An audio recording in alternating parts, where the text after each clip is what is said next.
Okay, hi everyone. Our next speaker will be Stefano Gogioso talking about QNLP with the Bigraph algorithm. Thank you very much. Thanks for the invitation to this fantastic series of events. It's a pleasure to be here, and it's really lovely to be able to have some conversations about QNLP. So today, I wanted to present some recent work done with Richie Young about simplification using mixed phase gadgets. But then it occurred to me that a lot of the significance of that work comes from some very specific features of the algorithm we use to do quantum natural language processing, which is known as the Bigraph algorithm. And so I decided to instead go for a slightly chilled tutorial on how to do some basic QNLP on actual quantum hardware using this algorithm. So this is more of an introduction, but hopefully it's friendly enough and it will invite people to do more experiments on some small examples and early machines. Traditional approaches to NLP, if you don't come from the categorical compositional semantics community, involve context-free grammars. So you may be familiar with things like parsing trees and things like syntactic categories or lexical categories. Typical individual words and lemmas are associated with terminal symbols or lexical categories. Phrases and more complex units are associated with syntactic categories. And then there's a grammar, which consists of a bunch of rules to combine the lexical categories and syntactic categories into more syntactic categories. So the idea is you just repeatedly apply the rules and build a parsing tree for a sentence. And if you add more information like probabilities, you get things like probabilistic context-free grammars, which can be used to disambiguate between different parsings.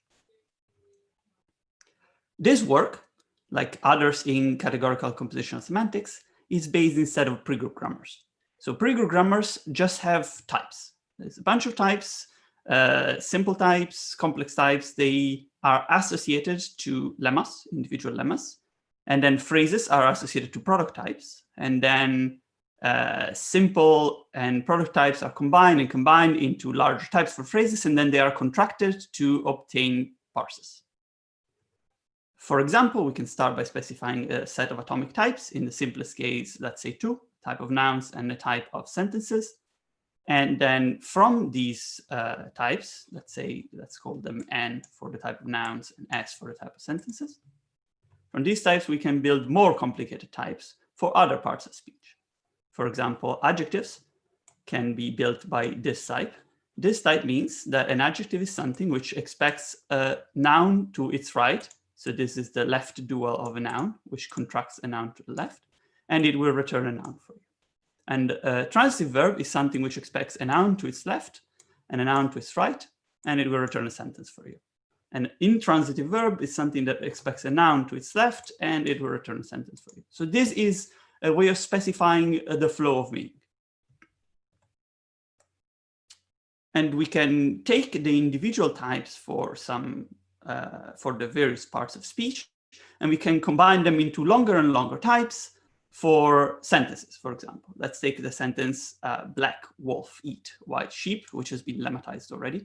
So this is not exactly English. And we can take the individual part of speech types, which are themselves products, and then we can combine them together, and we just put all of the simple types together, and now we get something which has like noun, something which takes a noun to the right, another noun, something which takes a noun to the left, sentence, and so on and so forth. And this has been pre-printed because the apices are easier to read than just a bunch of plain text strings. Now, it's pretty easy to implement a parsing algorithm for pregroup types. They are quite nice. And one can implement a parsing algorithm that just incrementally parses. So for example, whenever we combine types, we generate the missing parses from the existing ones. And then we can just look and investigate all the possible ways that a type can be contracted to provide a parse. Here, there's a simple example where there's an adjective, followed by an adjective, followed by a noun. The contractions will be on these 5 simple types. And there's a trivial contraction that does absolutely nothing. There's 2 possible ways of contracting noun left dual with noun. There's this pair here, and there's this pair here.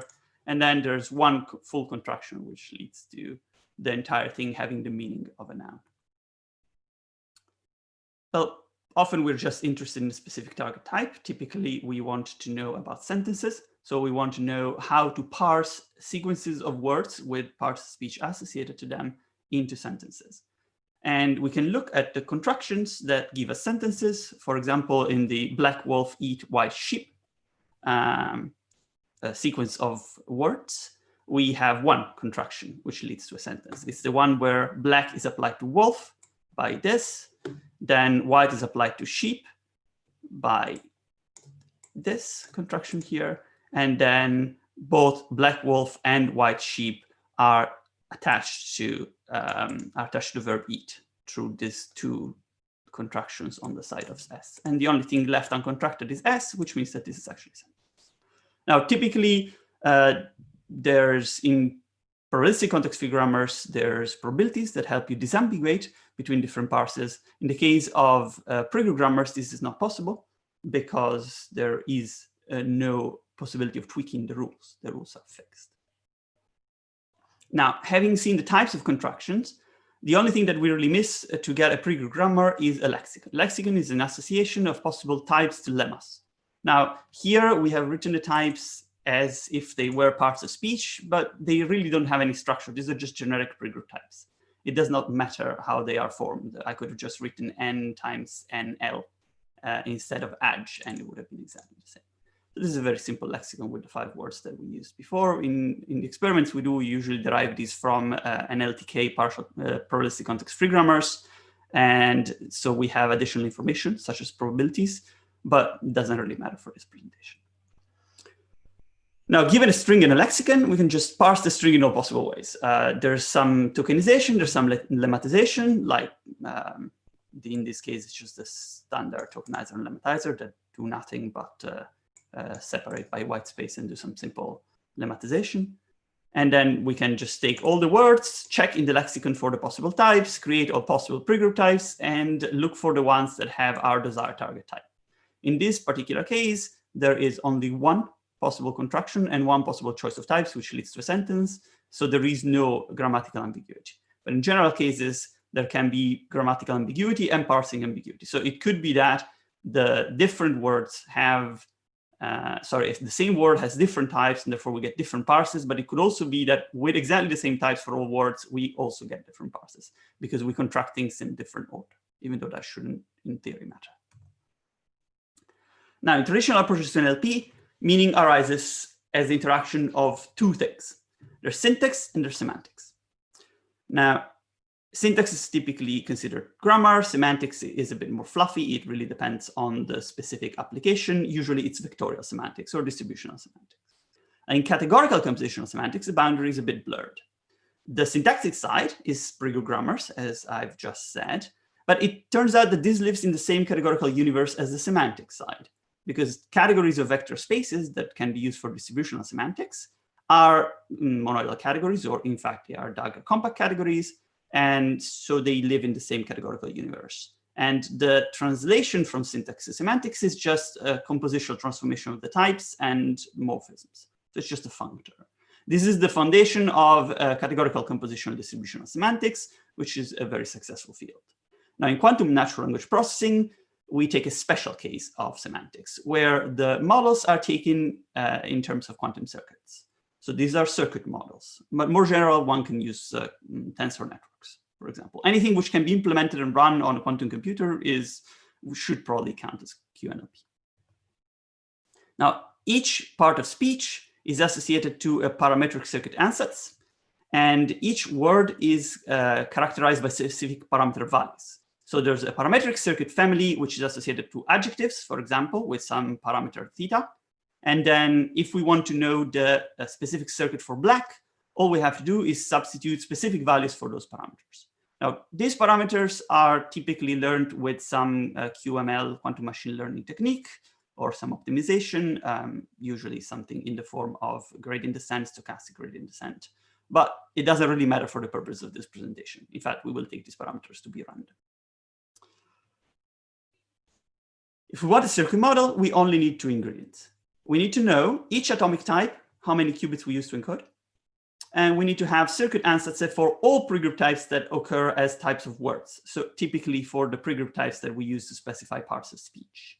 Now, the only restriction is that the number of qubits in each ansatz has to sort of sum up to the correct number. So if an ansatz has a noun right dual, sentence, noun left dual, and I have 2 qubits for nouns and 1 for sentence, then I have to have 2 + 1 + 2 qubits for that particular ansatz.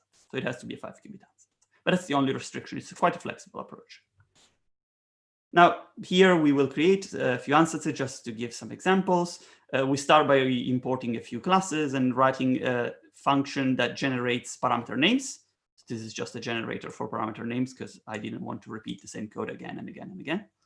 And we then write a simple ansatz. So this is a parameterized layer of X rotations, followed by a parameterized layer of Z rotation, followed by a C0 ladder. This is ansatz number 2 from Rishi Young's dissertation. He will present a lot of them on Wednesday. Now, we can just define a model by taking a dictionary that associates number of qubits to the atomic types, taking another dictionary which associates circuits, in this case generated all with the same ansatz, but in general that's not necessarily the case, with applied to the correct number of qubits. So these are 3 parametric families, 1 on 3 qubits, 1 on 3 qubits, 1 on 6 qubits, and 1 on 7 qubits. And then we could just make a model with this ansatz, and that encodes all the information except for the lexicon. So this is just the circuit families for the parts of speech and not the specific circuits for the words. If we want specific circuits for words, we have to know parameters. And here we will just take some random values because it doesn't really matter. There is not going to be a numerical example in this presentation. So all we have to do is really associate some number, some angle in this case, to each possible model parameter. So each free parameter in the ansatz is associated with some angle, and that gives us the specification for each given word in our lexicon. And for example, we can take the ansatz for nouns, and we can map the parameters to the parameters that we generated for Wolf, which are these below, these angles below. And we get a quantum circuit, which essentially produces the meaning of the word Wolf as a 3-qubit quantum state, starting from the 0 state. And we can actually do this for all possible words in our example, and we will see briefly why. Now, this was about individual words. What about sentences? Well, grammatical sentences have contractions of pairs of dual types. So noun left with noun, noun with noun right, and so on. And these give us the flow of meaning in the flow of meaning in the sentence. In this particular example here, we have wolf. The meaning of wolf flows into black to form black wolf. Then we have water on the right. The meaning of water flows into fresh to form fresh water. And then we have black wolf on the left and fresh water on the right. And the two meanings flow into drinks and come out as the sentence meaning. So the idea here is that instead of having words, we have circuits that do this. So we start from the 0 state. We prepared the meaning state for each of the words.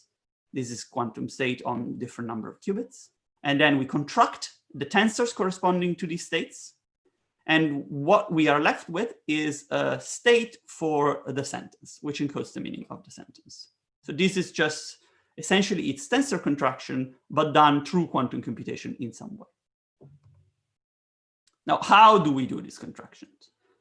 Naively, we might try to do it by performing Bell measurements for each pair of qubits and then post-selecting on one of the states, let's say the 5+ state.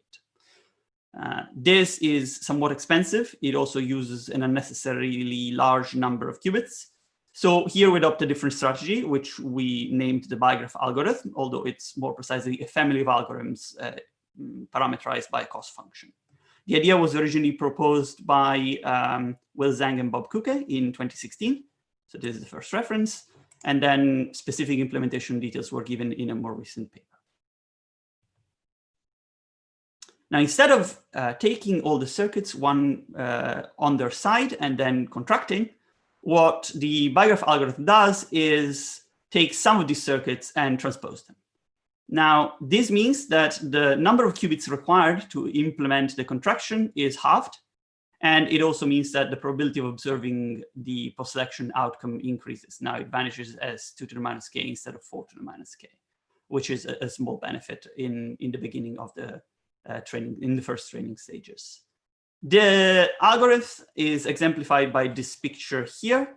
So instead of having black, wolf, drinks, fresh water on their side and then having contractions, we have turned black by transposing it to the top. We have transposed fresh to the top. And now we only have wolf, drinks, and water at the bottom. They prepare a state.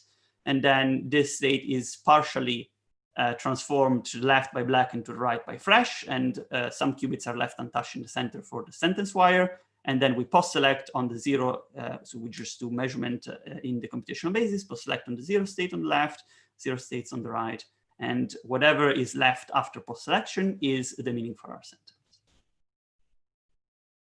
Now we can look at the simple ansatz from earlier on. This was the C0 ladder ansatz, and we can see what it means to transpose it. Now, transposing the ansatz, you can think of it as turning it like 180 degrees, essentially. It reverses the order of gates, it reverses the order of qubits, and in this particular case, because the rotations are all x and z rotations, the angles aren't changed. If you have y rotations, then the angles flip, so that you get the negatives. But this is not the case for these ansatz or any other ansatz that we consider in our experiments. Now we can do this for a more complicated circuit. We can take a multi-layer ansatz. So this is a 3-layer version of the same ansatz. And if we do the transpose does exactly the same. It reverses the order of gates, the order of qubits. But you can also think of it as just transposing the individual layers and then reversing the order of layers. So for example, the 0 parameter is now at the bottom right. And the last parameter, which is parameter number 23, is now at the top left. So these are now 3 repeating layers, but going right to left instead of left to right. Now, this is great. It sounds like you can do quantum natural language processing for relatively cheap. You can just do your transpositions, your post-selection, and boom, you're done. You got meaning. Unfortunately, there's a catch. And this catch leads to an interesting optimization problem, which is the entire reason for the Bigraph algorithm's existence. Now, if you consider a complex sentence like black wolves and white sheep drink water by the river, you can see that there are a lot of nested, relatively long-range contractions in this particular sentence. And if we try to just naively turn it around, we get a tangled mess. We get a lot of wires that cross. Now, in the presence of limited qubit conductivity, these will result in a lot of swaps, some of them long-range swaps, which is a problem. It will severely hamper the execution of algorithms on NISQ hardware especially. So low conductivity and noise mean that you don't want long-range gates. You especially don't want a lot of long-range swaps, unless you trust your compiler quite a lot. And I'm sure some people out there trust their compilers. Now, the main objective of the algorithm is to just minimize these wire crossings. And it does it in 2 ways. It accurately chooses the partition of words and circuits in 2 layers. So it decides which words are at the bottom and which words are at the top. It accurately chooses the ordering of the words in each layer. So it decides that it can sort of swap entire words. And then when it can't, perform more swaps or reorderings, it just relies on trying to deform the ansatzes themselves. So it performs swaps between wires inside each ansatz, which can be implemented by just reordering the gates or changing the gates or qubits in the ansatz itself. Some ansatz have a very good symmetry group. Some ansatz are more rigid. So the effect of the deformation is what's actually interesting here. Now, this is a complex optimization problem, which can be solved by algorithms such as simulated annealing. And we can look at what happens here. We have sort of a suitable partition in the circuits. We tweak the relative ordering of the words, and we get a slightly less tangled mess. But we now have some crossings, for example, in drink, in and in the. And then we have intra-ansatz crossings, which are usually short range, and they can be implemented by just reordering the qubit wires. So we can just, in this case, swap Q0 to Q2, Q0 to Q1, Q1 to Q2, and Q2 to Q0, because that's the permutation on the top. and we get a slightly different circuit for it. Now, a brief comment. The algorithm assumes linear layouts, and it is optimized for linear layouts. And this is because in practice, that's all we need. Linear layouting is a good strategy. Now, many QML ansatz are optimized for linear connectivity, and the circuits from pre-group grammars are sort of give you linear connectivity naturally because sentences consist of words in linear order. And the devices we have also have linear connectivity. So there is little scope for optimization there. But just to give you an example, I'm going to take a circuit obtained by 5 words, put next to each other, so just juxtapose without contractions.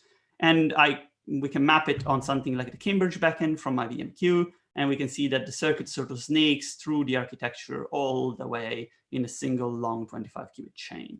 And that is the typical sort of layouting that you see when applying this algorithm. Now, the interesting part here is the ansatz deformation. As I said, it's what happens after you've exhausted all space for swapping between words.